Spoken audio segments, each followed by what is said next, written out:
Hi, everybody. This is T. Falcon Napier. Welcome to the Building a Career That Matters. This is our little special edition on what we're calling Roadblock 2020. How do you deal with long-term disruptions? And this all got triggered because of what we were all dealing with COVID and will be continuing to deal with for a good long while to come. Today is session 2. This might take us 3 sessions, maybe 4 sessions. It really depends on how much conversation we have around it. I'll share with you one thing connected to COVID. So last night, Linda and I were watching a Hallmark movie called A Timeless Christmas. So if you guys have access to the Hallmark channel, we would highly recommend A Timeless Christmas if you are finding yourself struggling to find any sort of movie on Christmas. But yeah, this one is actually very good, but it's becoming very difficult, if not impossible, to enjoy a movie without constantly, in your head at least, going, where are their masks? Why are they so close together? Where's the social distancing?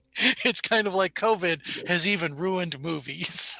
So yeah, very, very interesting though, to kind of just be so aware of how something has actually changed our perceptions of what is, what do we say, acceptable social interaction, and then taking that back into even something like a movie that was produced long before COVID even came to be. So there you go. That's our little story about tension management in times of long-term disruptions. So again, as we work our way through this right now, almost all of you are unmuted, so you're welcome to chime in with anything you'd like to share. But to get the ball rolling, I gave you guys some homework. And I don't live in a fantasy world. I'm hoping this homework at least triggered your thinking. Ideally, sooner or later, it needs to trigger your actual behavior, because if you want to have an easier time of building out what our big strategy is, you're going to need to have this stuff, ready at your fingertips. So I ask you to spend some time doing a full inventory of your existing IP assets. We talked about all the things you've created over all these years that are probably buried in some file folder somewhere deep in your archives or in your backups. These are IP assets, and you may find a very powerful place to reposition them as we go about talking about this strategy for dealing with long-term disruption. I ask you to do something similar as far as your existing and former clients, and certainly my assumption is that you guys have a CRM that is already populated with all sorts of potential customers, that sort of a thing. So obviously that's also going to be part of it, but it's those existing and former clients that I think will give you a jump start. We also talked about doing an inventory of your marketing assets. So what kinds of copy have you already written, or any sort of promotional material you have, one page, or whatever it is, get it all handy. And then the last thing is that inventory of whatever tools of the trade you have, specifically to moving into a virtual reality. So a virtual delivery of your services.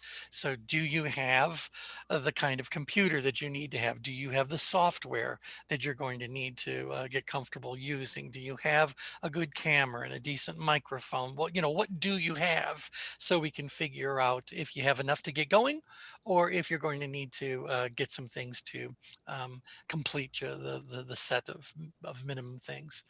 So anyone have anything you want to share about your experience with doing your inventory of your assets, your clients, your marketing materials, or your tools of the trade? Kathy, it prodded me to take the long awaited look through all of my paper files, which are horrifying. It's an absolutely horrifying experience to go through your paper files. And I have so many, so I filled up about 3 bags full of papers that I could throw away. And what it really made me do, because I've kept duplicate paper files for all my projects, Sure. which is crazy, but I've done it. And but it did require me to take a look at all my projects, my clients, and it made me very aware of, and I think that the important thing for me, considering how many years, I'm kind of at the end of my, the tail end, not that I'm stopping, but certainly closer to the end time of what I've been doing. Look at 40 years or whatever Sure. of work and say, how much of this is still relevant? Which tools are useful, what concepts are useful. And so that's the process that I've been on. I Mhm. mean, I pretty much have tools of the trade that I think are reasonable. I really try to avoid a lot of, um, and this is not good for what we're talking about, social media, because I have eyesight issues and it bothers me. But what it's requiring me to do is just say, well, what is it that I can do that is meaningful, that draws on what I've done in the past, and then will move me forward. So that's the process that it's set me on, and it's been very, very useful. So I'm trying to go through this list and complete it. Excellent. Well, mentioning paper files, I'll share with you that when Linda and I were considering our move to Panama, we knew we needed to get rid of things like photo albums and, musical albums and CDs. We needed to move everything into a digital format. And so I was confronted with literally piles of files that I have accumulated over all these years, some of which was in file folders, most of which was just in a random pile. And these piles could be measured in feet of depth. And so You're it not was it, alone. You're not alone. yeah, and so what I learned, I went like, okay, was I crazy to keep all this paperwork? Well, let me tell you that as I went through sorting it, yeah, a lot of it was just duplicated stuff and some of it was garbage or whatever, but all of it I thought was available to me in an electronic file. So I found, for example, a workbook that I absolutely love this workbook, but I went on to my computer backups and found out that the software that I used to create that workbook is no longer functional on modern computers. So while I have the file, it is impossible to open it. And That's so that's the issue, T. That's it's a the issue. big issue. Yeah. And Yeah, it's one of the reasons I kept some of the paper, because I couldn't access it otherwise. right. Otherwise, what I would have had to do is every time there was an updated version of that software, I would have had to manually open and save as whatever an updated version of that file was. Well, who thinks about doing that? And who's got the time to do that? I didn't even realize the software had changed. And so if I did not have those paper copies, that intellectual property would be lost. Mhm. And so I'm all about good old fashioned. Give me a piece of paper, give me a book. So I'm not ready to trust technology to the level we would need to trust it to really abandon all of our old fashioned files. So there you go. Now it might be because I'm also in 40 plus years of business. I'm also in the, let's just say, very late fall, early winter of the career path, but nevertheless,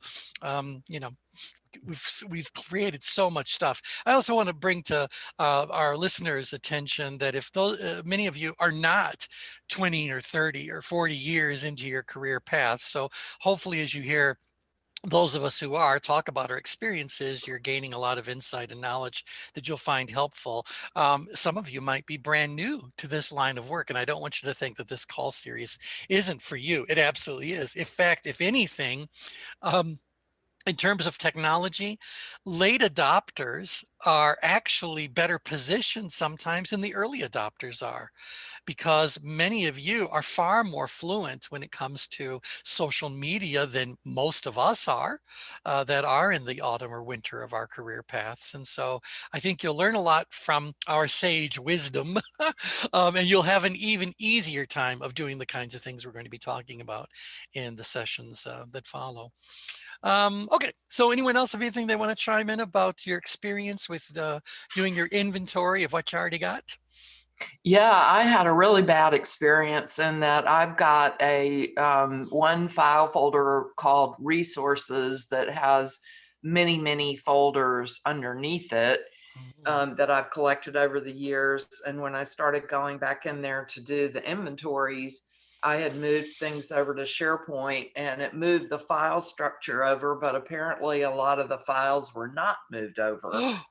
And so I've been looking, I've been finding and trying to search down on my external hard drives for backups of Mhm. stuff. And I thought that I'd lost my thesis and everything I'd done for graduate school, but I found the archived folder and copied it over into Dropbox and, made a couple of copies of the whole folder of all Mhm. my Mhm. archives from graduate school. I was like, oh Sure. my gosh, because I use those a lot. Actually, I use those concepts and, Mhm. fairly often. And I have a hard copy of my thesis, but Yeah. it was it was disconcerting to say the least. So we Yeah. still are missing some stuff, and Mhm. I'm ready to hook up my old computer to see if it's on there. And luckily, I didn't get rid of it. Yeah. Yeah. Mm. How many of you are also realizing, or how about annoyed, wondering why you labeled a file what you labeled it? Because the label that you put on it doesn't really help you go and find it. And you're going like, well, I know I created this. What did I call it? How am I going to find it? So hopefully this is also giving you guys an appreciation for how creating electronic files is very different than creating paper files. Well, the what I found was the search function was pretty good in Windows Explorer, and I was able to Hmm.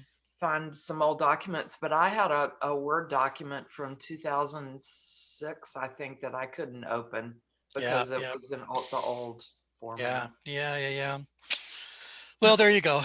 All right. Yeah. So, anything else anyone wants to throw in? Ivan, you just unmuted. Yeah, hey guys, this is Ivan. I've been out for a little while. I'm glad to get back on these. One thing I strongly recommend folks do is if you've got digital backups, to make sure you have multiple copies of the exact same backup, and then you physically distribute those. So Sure. if you got a buddy who's Mhm. got a hard drive and you take his or hers, and then they take yours, that way one of your backups is not in your own residence or in your own There you business go. Very important. location. In fact, one of my very first sales jobs was I sold office automation equipment for a company called CPT. And this is before there were PCs. This is when they were first starting to automate office functions, administrative functions, things like that. And we would talk to them about a backup before anyone even really just understood what a backup was. We said, stuff happens. And we're talking about all of your data was on floppy disks back then. So Mhm. so you really needed to have something. And we would say to people over and over and over again, the only safe backup is off-site backup. And we would say to people, show me your backup. And it was right next to their computer. They kept it in the exact same box of their startup floppy. And it's like, you do know if you had a fire, these are both gone.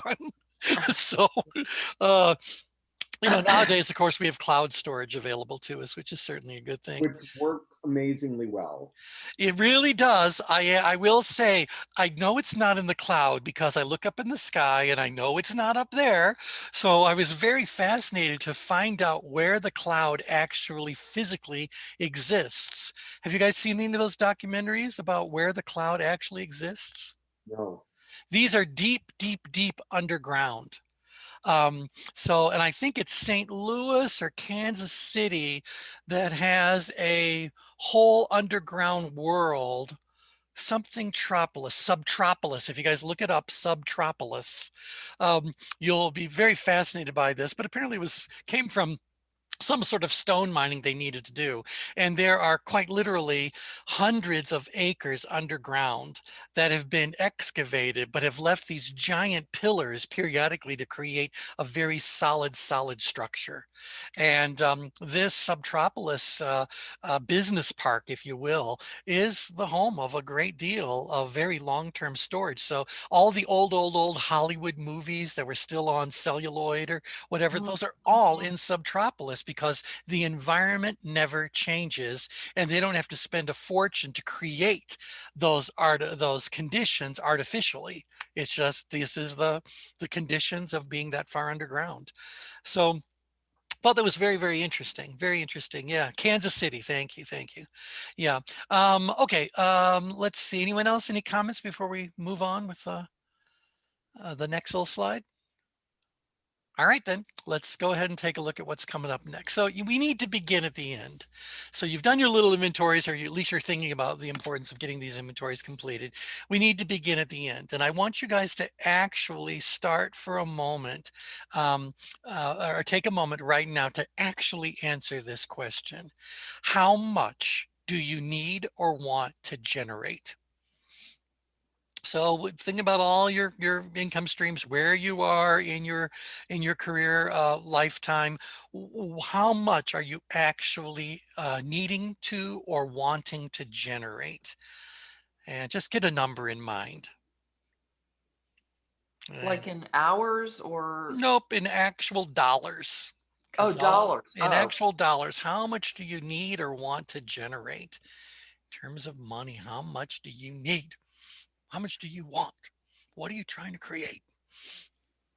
And just get a number in mind, because it's important for me to when I say this, and that is that, correct me if I'm wrong, but your goal is to create that amount with as little amount of effort as possible.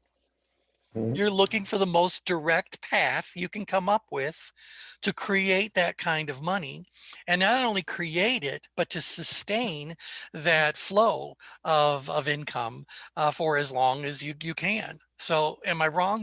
We know what we're trying to create. So why don't we try to find the most direct path possible to getting whatever X is achieved and sustained? You guys with me on this objective? mhm. Yeah. Yes. All right. So I don't want to say, like, we've got some people who have decided they're going to get involved with social media or whatever. And they said, why? And they go, well, because it sounds like it'll be fun. Yeah. Is it going to bring you what you're looking for? Or how many of you have met people who say, I want to be a main stage speaker? Really? Do you really? That's what it's all about, is you want to be that, as opposed to find the best possible way to create whatever. If your heart's truth is, yeah, that's what I want to do, well, then more power to you, and I'll be happy to help you as best I can. But if the goal is to actually generate X, well, then let's see if we can figure out the most direct way to generate X.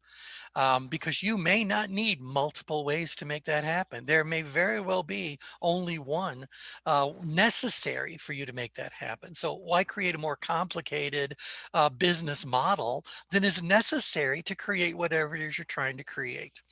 Okay, do we get an amen? You in agreement with this? Yes? Yep. Yes. Okay. Amen. All right, good. So let's talk about this next little point then. Keeping that in mind, who are your primary and secondary targets?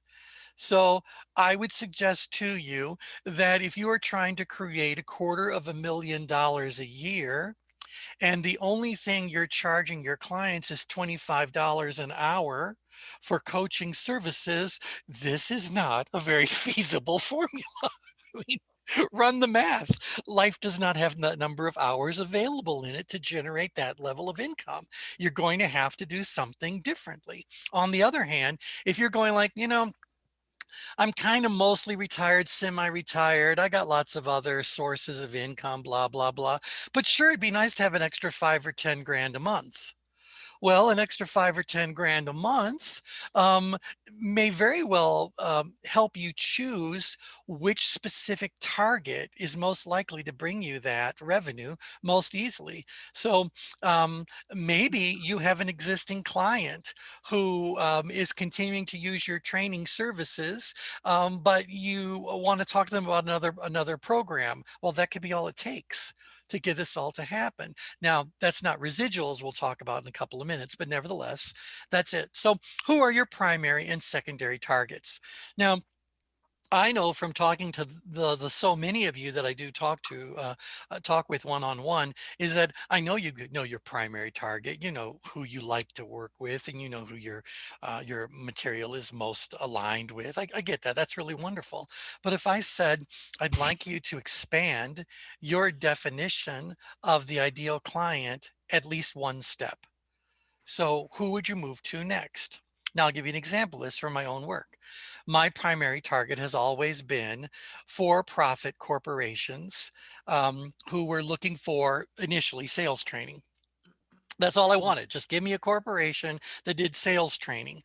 Why corporations who would give me opportunities for sales training? Because if they were big corporations, they didn't need to have a one-off sales training opportunity for their team. It wasn't going to be a one-time event.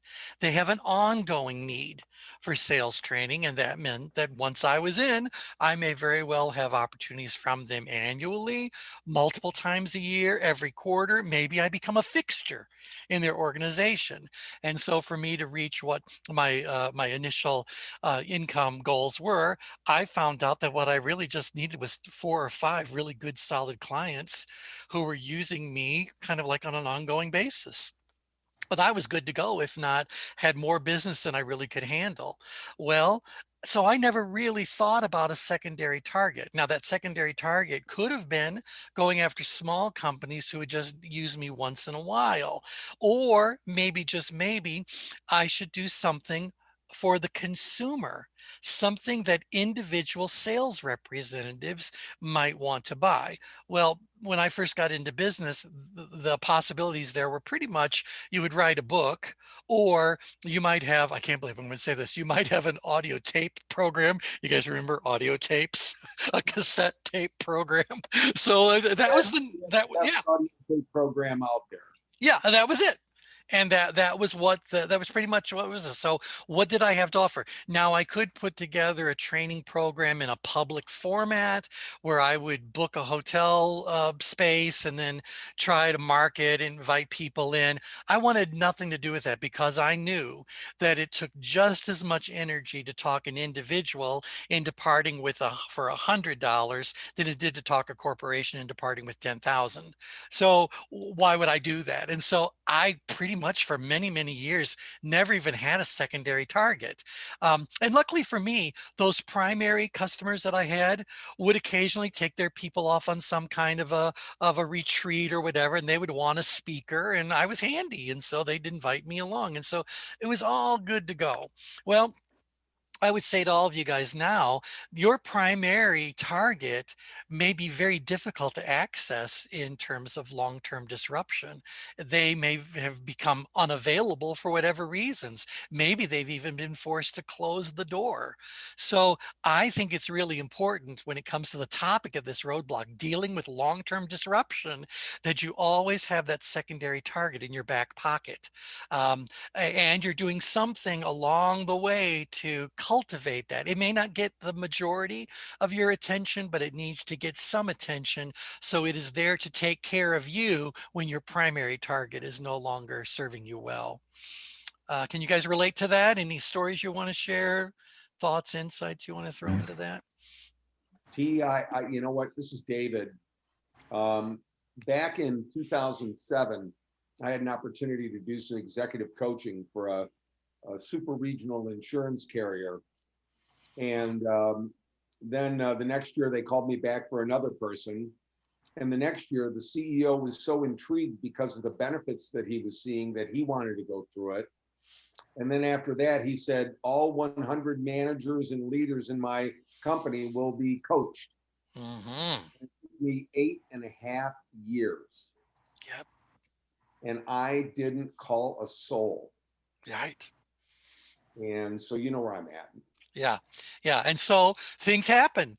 And it's amazing if we have, it goes back to this idea about having all of our eggs in one basket. It's so easy for us to focus on those big opportunities because, look, they're right in front of us. Most people that are in our line of work love delivering services, but begrudgingly go out there and do new client development. If we don't have to go find a new client, how many of you go, well, even if I don't need one, I'm still going to carve out 25% of all of my time to find more clients. Yeah, If you're, yeah, it's just, we teach everyone to do that, mind you, but are they really going to do that? Okay, so anyway, point is, as we work our way through this, I want you to be able to take this to help you with your primary targets. Anything you can do with those, great. But it's also about introducing and cultivating that secondary target. So now the last two bullet points here are about what you actually want to sell to those targets. And as we talked about on the last call, you probably have a bunch of time for money products. So if you're providing coaching services or a training program, live, etc., you know you're trading time for dollars, and that's fine. And you can make a great deal of money. And many of us have done very, very well trading time for dollars. But this other kind of product we can put together are residual products. And a residual income product is a product that you develop and sell once or put out there once, and people can continue to tap into it, benefit from it, and pay you for it forever and then some. So wouldn't that be nice if every single day you would open up your email and find out that someone bought one of your products and here's the money? It's like, thanks. So we want to do what we can do to say, while I'm never going to say no to a time for dollar opportunity that finds me, if I'm going to put any energy into developing an income generating system, considering this, the topic here is dealing with long-term disruptions, you guys tell me, am I better off putting my money into developing residual income opportunities or time for dollar opportunities? Or residual, because you eventually run out of time. Well, this is it. Time is a limiter. Residual income is very easy to leverage. All right, so with that, let's now talk about time for dollar, income options, and leveraging potential. And so, yeah, we can't physically get together with people the way we did for most of our careers, and that's probably going to continue for a good long while to come. And as I believe it was Patty who pointed out last time around, once you've trained your people to be comfortable with remote delivery, do not retrain them to expect physical delivery because it's just going to undermine your own efficiency. So remote coaching, remote training, remote consulting, these are all great. Remote live communities, these are all fine things that you could be doing, but unless you're very careful, they're just trading time for dollars. So can you do remote coaching? Yeah, but there's nothing residual about it. Once that coaching gig is over with, it's over with. Same thing for the training, same thing for the consulting. You're trading time for dollars, but at least you're delivering those things virtually. And so there's some efficiencies that are coming into play. So the question becomes, is there any leveraging potential inside of a time for dollar opportunity? And sometimes there is. So for example, if you're going to be doing remote coaching as a service set, can you also do remote group coaching? If you're going to do remote group coaching, can you do that not only for a specific client, but to do something more for the general population? Now, these are still not residual income opportunities, but if you're going to fill a good chunk of your life doing time for dollar sorts of work, at least look for ways to leverage it so you can make more money per hour of your time because more people are involved. Yeah, when it comes to wide open group coaching, people are paying you a fraction of what they would if it was all one-on-one, so it's a better deal for them, but obviously they're not getting the level of intimacy or what's the best way of putting it? It's not as valuable as that one-on-one coaching may be. So anyway, there you go. Same thing's true for training. Yeah, I can deliver a remote training program. And it'll be a good remote training program, but how do I leverage that into something? Now, when it comes to remote training, one of the ways that I can leverage it is by getting permission to record it. And if a client was paying for it. And so I could then use those recordings as something that I can leverage in other ways. And we'll get into those other ways later. When it comes to remote consulting, if I'm doing remote consulting for a client, kind of difficult to find a way to leverage that because more often than not, whatever consulting services you're providing aren't of a generic nature that are easily portable to another client. Maybe some of the principles are, et cetera, but maybe, just maybe, you have a technique that you are using inside of that consulting, an approach you're using inside of the consulting, and that approach could be leveraged for other purposes. Specifically, I'm thinking about providing training to other consultants about how to deliver that product, which I guess moves it back into the training category. Remote live communities. This is when, instead of doing things like we used to go to business after hours, with the Chamber of Commerce. Well, I don't imagine they're doing that much, pardon me, anymore. But is there some way that we can create and deliver a live community experience? Can we get people together of similar thought and lead a discussion, etc.? Now, in many ways, that's still trading time for dollars. Could it be leveraged? Well, certainly the larger that community can be, or the more spin-offs of that community you can create, there's some leveraging there. Could you record those and offer the recordings as a bit of a product? I suppose it depends on what levels of permission that you're getting. So anyway, I believe that all these time for dollar options can continue to happen in a virtual delivery format, but let's always look for ways to leverage whatever those options are bringing you. Thoughts about leveraging time for dollar opportunities? Yay, nay? Okay, so let's see. Let's go on to the next one, which is really the more important one. These are residual income opportunities. Now, the residual income options, there are four main ones I'd like to talk about. This is, I don't believe, a full list, but these are the ones I think I could be most useful to you around. Residual income opportunities fall into four kinds of categories. Physical products. If you write a book, that book exists forever. In one format or another. Is there a way that you can put it up electronically so that you can continue to get some sort of income off of the book? We all know that the real money from a book is not from the book, but from whatever training, coaching, consulting opportunities arise. So it's almost, the book is more of a marketing tool than it really is. Now, there are exceptions to that rule. We certainly all know plenty of authors who sell hundreds of thousands, if not millions of copies of a book, and they're doing just fine for themselves. But generally speaking, people in our industry are using their books for other purposes. The next one is on-demand training. Now, on-demand training is all about taking a program you've already created and then building it out and putting it up onto one of those educational websites these days. You could do it yourself, and I'll talk about that more in a moment. But usually you're going to put it up onto one of these on-demand learning platforms. And then every time someone enrolls in your class, then you're going to get whatever your share is of their tuition. But you're basically building out a program. And I think you guys have all experienced enough of those to know that there's a very wide range of quality. There's a very wide range of pricing that's available around that, lots of different delivery models around that. And as technology changes, some of those on-demand training programs do become obsolete or become old, and they become old very, very fast.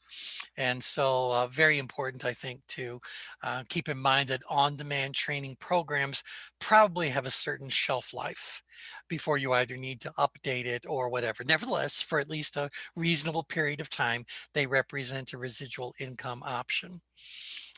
Membership communities are what we'll be talking about in great detail. This is where you are creating a specific following for whatever it is you have to offer. And those individuals are paying you some sort of a monthly fee to get whatever they're entitled to at whatever level of membership they have secured. And there's lots of ways of using membership communities for individual consumers, for professional communities, lots of different ways to be using a membership community. But the one that you guys are probably least familiar with is becoming a social media influencer and actually attaining that status of what an influencer really, really is. So just a second. That's one of the things that we'll be talking about as we work our way through this, because there is a way to make a lot of residual income from having a strong social media presence. That being said, unless one of you wants to step up and say otherwise, I don't know that any of you are trying to become, famous for your social media presence and be all that. If you are, great. You may very well find what we're about to go through to be very useful in that. So most of us just want to use social media as a way of keeping in touch with people. But these tend to be the 4 residual income opportunities. So let me go through each one of them in a bit more detail and show you how they can become a residual income opportunity for you. Anyone have any questions, comments about these before I move on to more in depth? All right. So, and again, feel free. So here's some common residual income options. We talked about products as being one.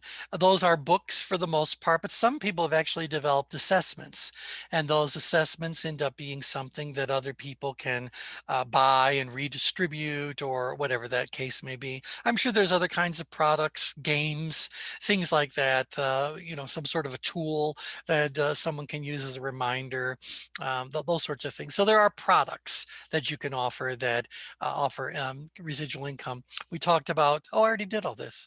Is that a duplicated slide? Don't mind me. All right. Now, what's I think best though is when we decide to combine those residual income options in a particular order. And this is what I think is the real meat of what this roadblocks resolution is all about.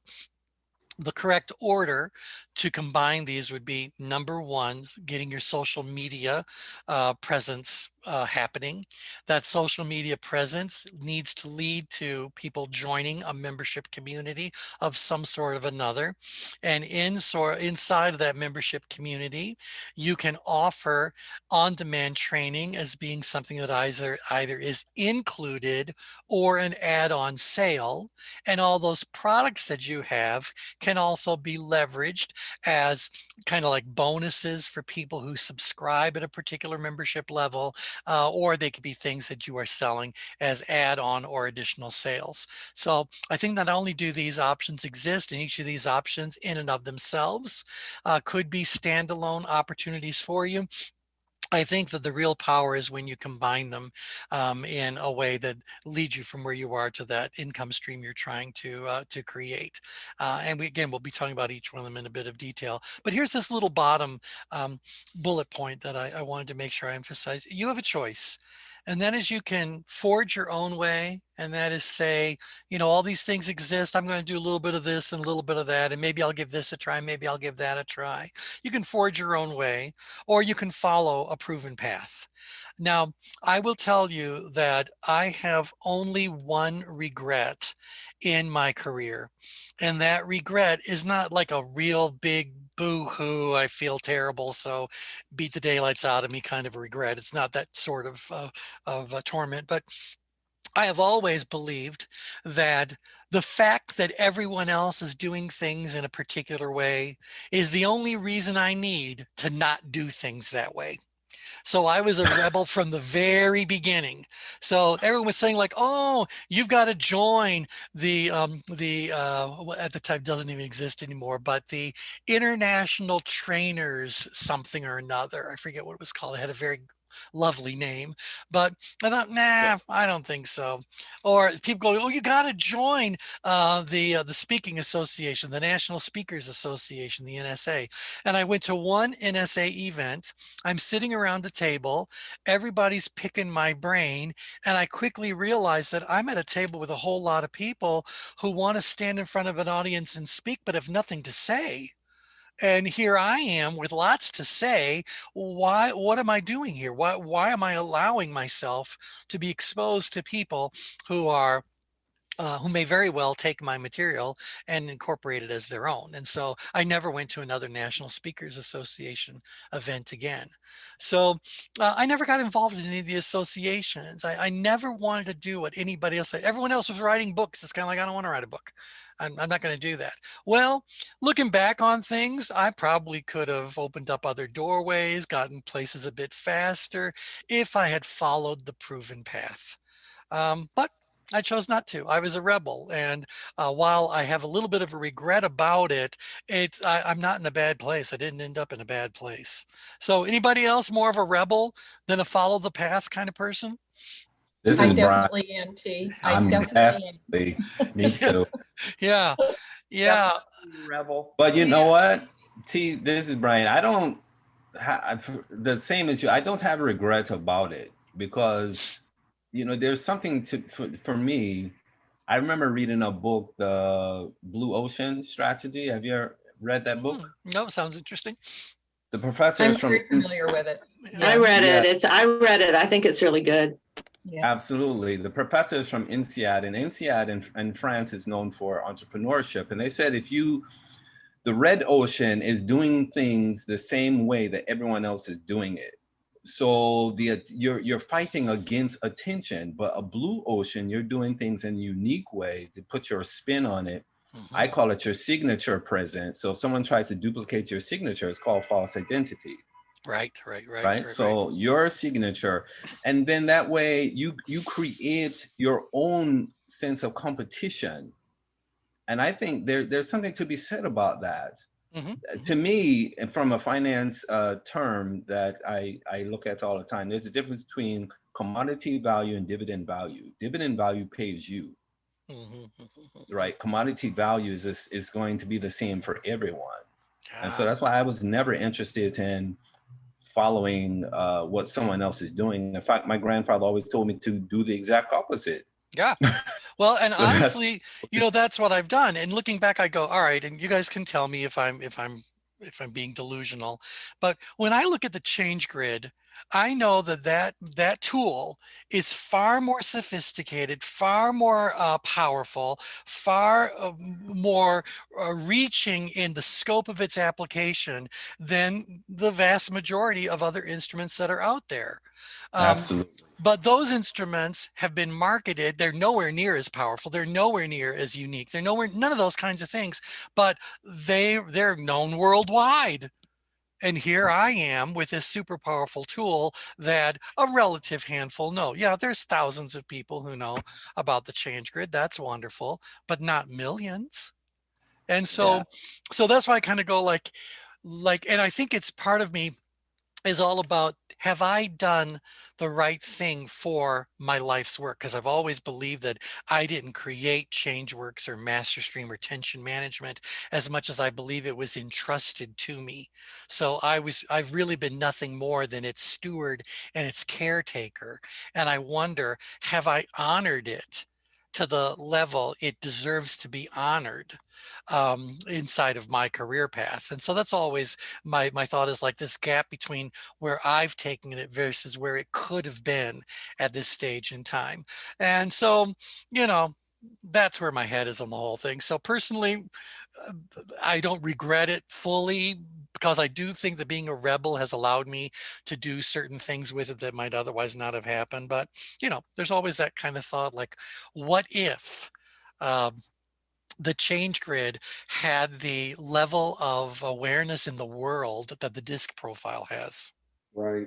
You know, and so that's fine. But at the same time, when I look at a lot of these super popular models, I kind of go like, yeah, but they're only talking about one tiny little fraction of what's really, you know, worth understanding, or what's really in play. So anyway, blah, blah, blah. Obviously I need some therapy. So anyone who wants to volunteer. Yes, go ahead. Could I ask a question of the group? Sure. Years ago, I belonged to the American Society for Training and Development. And I actually found probably one of the best client leads I've ever found in my career there. But I have to tell you, I don't know how the rest of you feel, but selling to HR professionals is very frustrating to me. Yeah, this is Brian. I you know, as being trained as a physician, I never actually practiced because I decided I was going to go to the United States and practice. But one of those side rails, if you will, I found myself on a startup team helping to design HR software. And yeah, what I discovered is there's 3 clients when you're selling HR, and because they don't write the checks. Yeah. Right. So you have to have the person that write the checks, but then also because HR software and HR managers always look for how to integrate their data, you have to include like the tech person. So you need at least 3 people you must talk to, is what I discovered. And their sales process reminds me of in medicine is quite slow. Yeah, and I'll add to that that I found that a great many C-suite executives view their HR team as a necessary evil. Mhm. And if they didn't have to have it, they wouldn't have it. So they are diminished in so many ways. Their value is diminished in so many ways. So if you try to introduce something to the executives through the HR, you're automatically diminished. So where if you can get directly to that C-suite, particularly if you're selling sales training, you never want to sell sales training to the training department, because the training department is probably under the thumb of HR. And you want to sell sales training, you go directly to those frontline sales managers and their immediate management level above them, because they're the ones that are frustrated with the results that they're getting. And I promise you, we learned this very early on. David, I'm sure, can vouch for this. Sales teams have a very interesting way of getting whatever they want.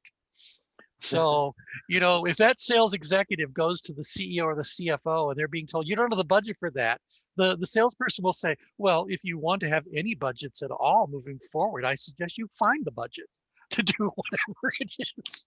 They get what they want. So, They sell. yeah, they said that's it. They know how to sell. And so you guys are absolutely right. All right, so I think that anyone want to, by the way, David asked everyone a question. Anyone else want to chime in what your experience has been working with HR departments? Have they been your ambassadors or they have been stumbling blocks? This is- I've had the same experience, T. Yeah. I've been least paid by them. I've been frustrated by them. I don't tend to go, I go after them through other organizations, but it's not my first choice. I'd much Yeah. rather work with a C-suite. No Yep. doubt. Yep. So this is Pamela. So I learned well from T, but I already had been practicing going to the who the client was going to be, and HR is never the client. I was involved with another organization who worked through the training department, and that all went really well for 15 years until that person retired and they hired somebody new, and they cut us loose immediately and brought in somebody they knew. So that sometimes happens. Yeah. And I mean, we had a 15-year really good run, and 6 of us made a fair amount of money on that, but it disappeared very quickly. Yeah. All political. The people who really want your services are the people I've always gone to, the people who are going to be using your services. Well, the people who have the tension. That's what Yes, it's always. the people have the need. Yeah, the Right. tension. Exactly. The That's people what have the need, the tension, and at some point I learned to ask, I think from T and also from someone else, to figure out whether they had the budget for it, and if they didn't, did they have a way of getting it. Yep. And if it was absolutely no, and they wanted to negotiate their needs at a much lower price, I walked. Yeah. And that's a good idea too, to walk away. It's always nice to want to help people, but Yeah. if they're not willing to put out the effort to fund it. And then I've also had the situation where they couldn't fund it, but 3 years later they did. Right. Exactly. We don't want to burn the bridges, but That's not- right. Oh, and about burning bridges, everywhere I went, I always did meet the HR people Mhm. Yeah. and created a relationship with them, because they can provide a lot of logistical support and that kind of thing, and you just don't want to make enemies. Well, I agree completely. But yeah, we got to pay attention to where the tension is. That's the bottom line lesson in it. Denny, go ahead. I'm sorry, I just wanted to offer to Pamela that if you become an expert in succession planning, that'll never happen to you. Tell us more about Too that. late for me, but yeah, Nestle Group may really want to know about that, but I've never really wanted to, at this point, to create a new area to get expert in. Yeah.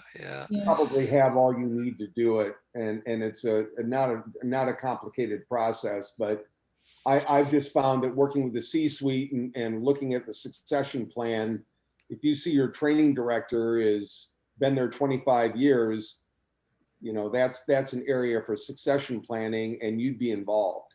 Mhm. Yeah. Yeah. No, and I think that whoever's gives you- talking doesn't know me because I've been in the business for almost 50 years. So Yeah. I'm really not looking for, I'm looking to have most of my income from residual at this point. Yeah, well, and Pamela, that's David, by the way. David's also been in this kind of work for decades. I think that his comments are more about anyone, because remember, a lot of people are listening to the recording of this call. That I if you agree. want to insulate yourself from the Mhm. fallout when key internal clients move on, that you want to kind of involve yourself at the C-suite level earlier on, saying like, succession is coming. So what can we do?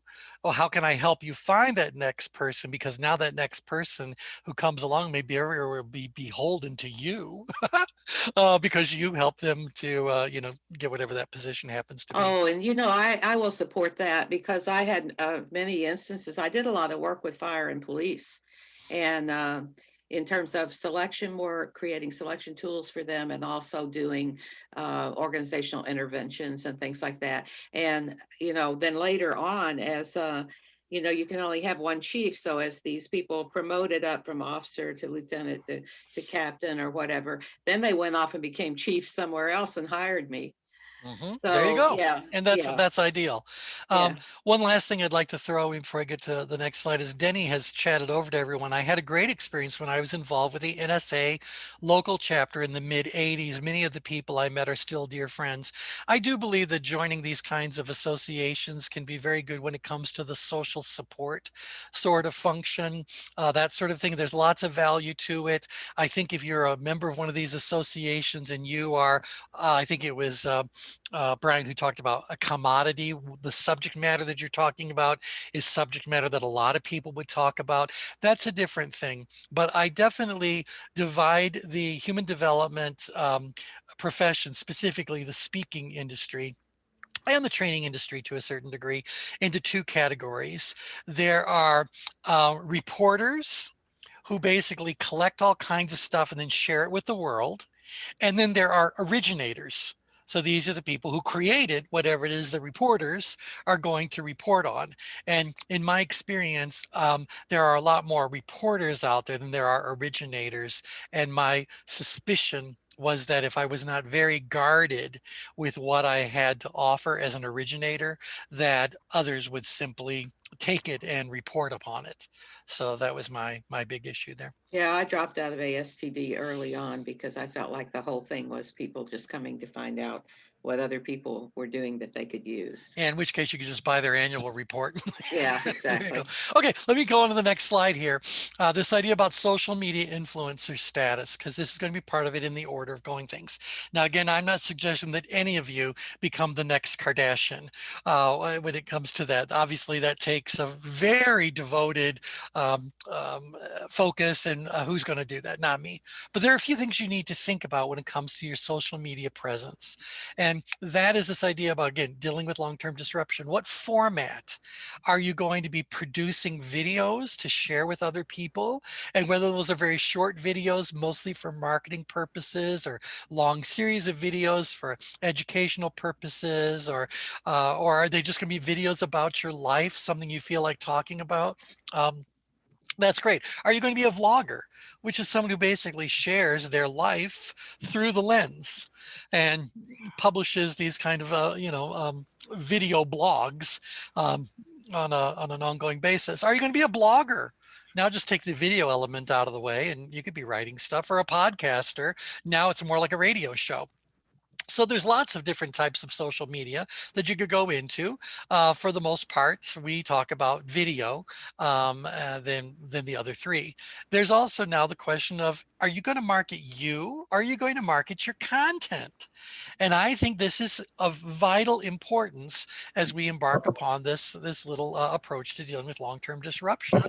Are you trying to create yourself as the personality and achieve that fame, so your face is known and all that? Is that what's really important to you? Is that how you want to get to whatever that amount of money is you're trying to create? Or do you want to say, I got so much intellectual property, let me focus on content.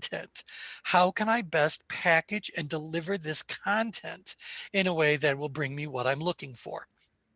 Now, as you think about that, the next thing I'll tell you is that you got lots of places. And so what's your channel going to be? So yeah, there's Instagram, there's TikTok, and there's Facebook, and there's LinkedIn, and there's umpteen others that aren't quite in that league, but may well be someday. Which channel is going to be the one that is going to be most appropriate for what you are trying to create?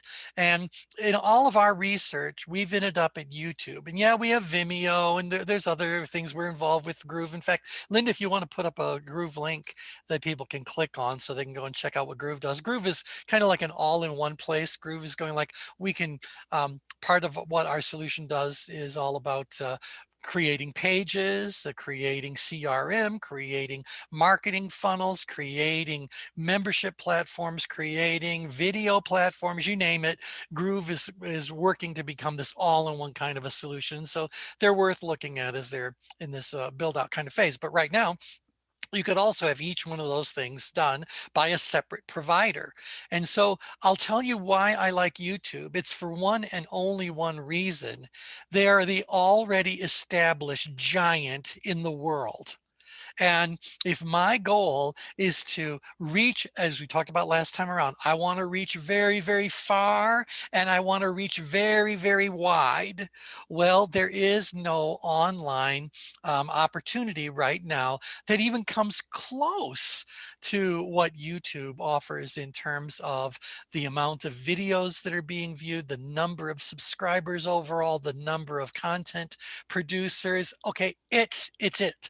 And so some people go, like, yeah, but you know, I'm only looking after a business clientele. So I'm going to do it on LinkedIn. Well, then you go to LinkedIn and what you find out is that the videos that you find on LinkedIn are actually up on YouTube. They're just giving you an embedded link to get to their videos. And so I'm going to be emphasizing very strongly that you guys need to have a YouTube channel. And beginning with next week's program, I'll go ahead and start showing you guys how you go about setting up a YouTube channel. But if you were all about fashion or image or whatever, fine. You want an Instagram, have an Instagram. You want a TikTok, knock yourself out. Facebook to me is more about social than about professional stuff. However, having a Facebook presence is a great way for you to route people you already know to your YouTube channel. So there, and same thing for LinkedIn.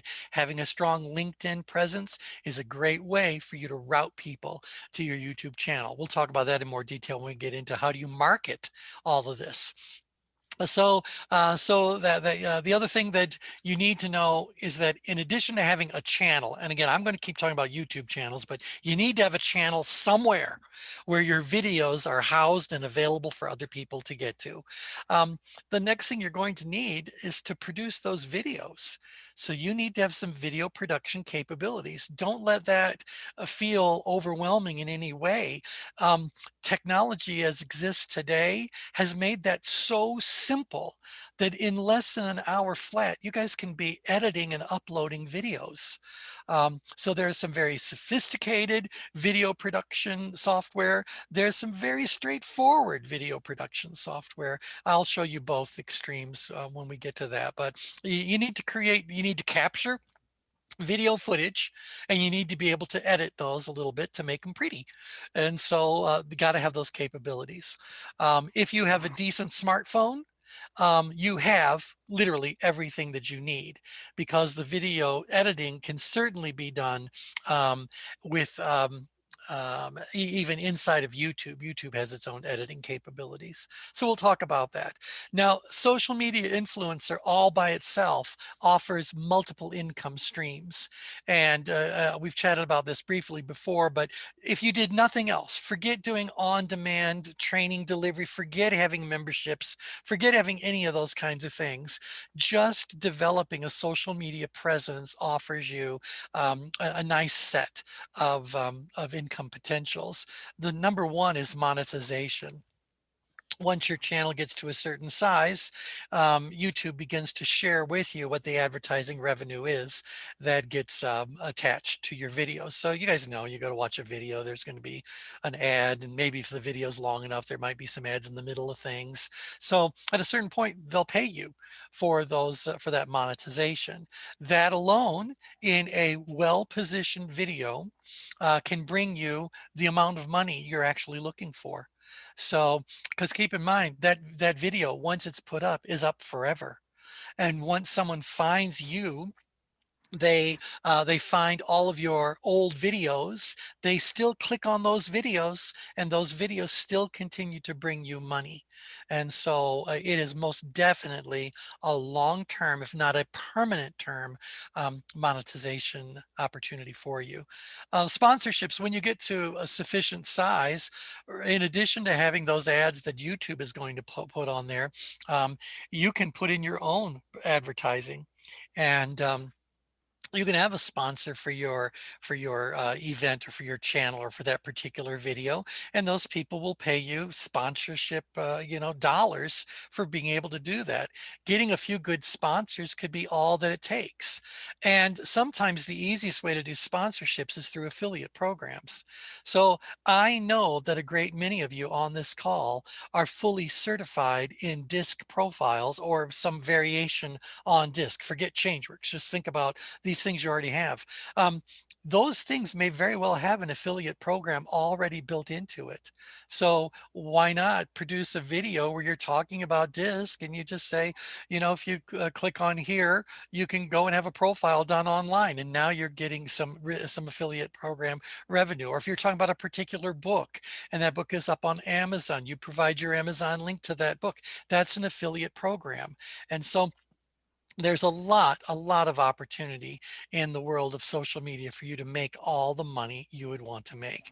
You just need to have the right format, the right choice between marketing yourself, marketing content, a little bit of a blend, have a good channel that people can find, make decent videos, and things can grow from there. And that may be all it takes for you to achieve your outcome.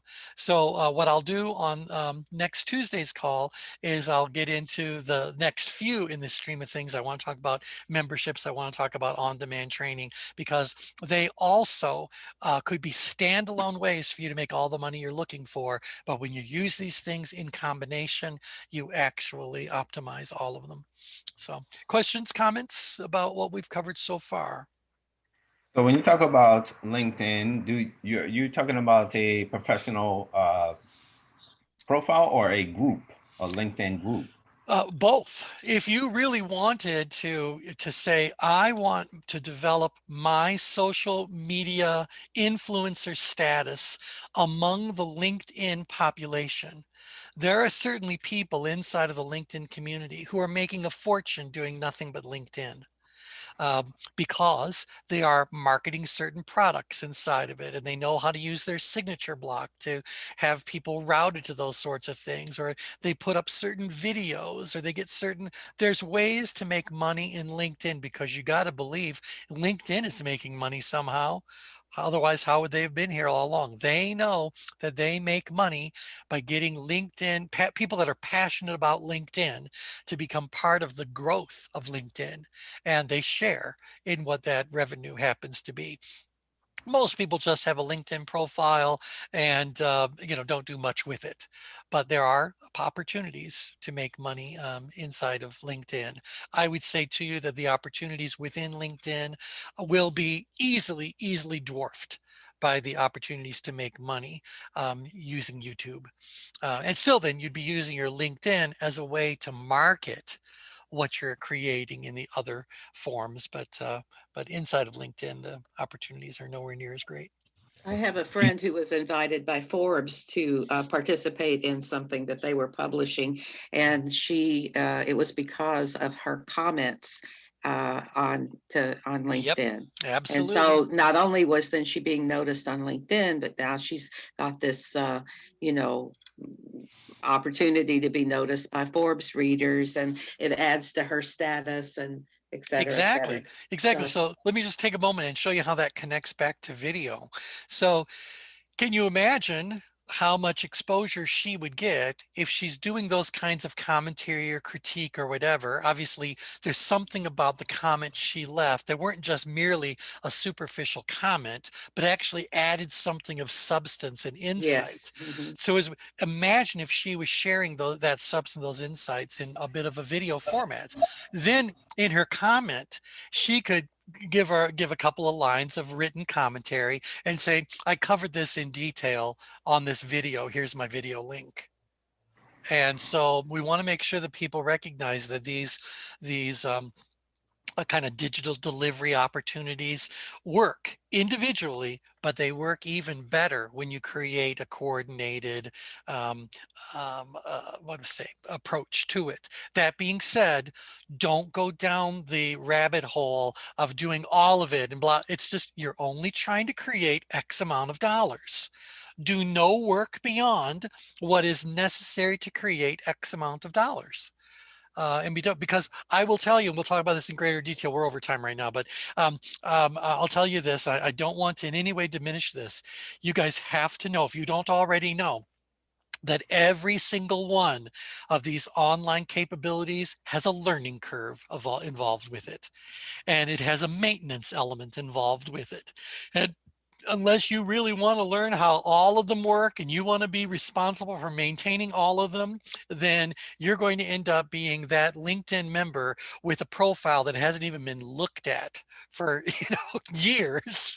And so no, we want to be very selective, very thoughtful as we go about constructing our path of least resistance between where we are right now and generating the amount of money we'd like to generate.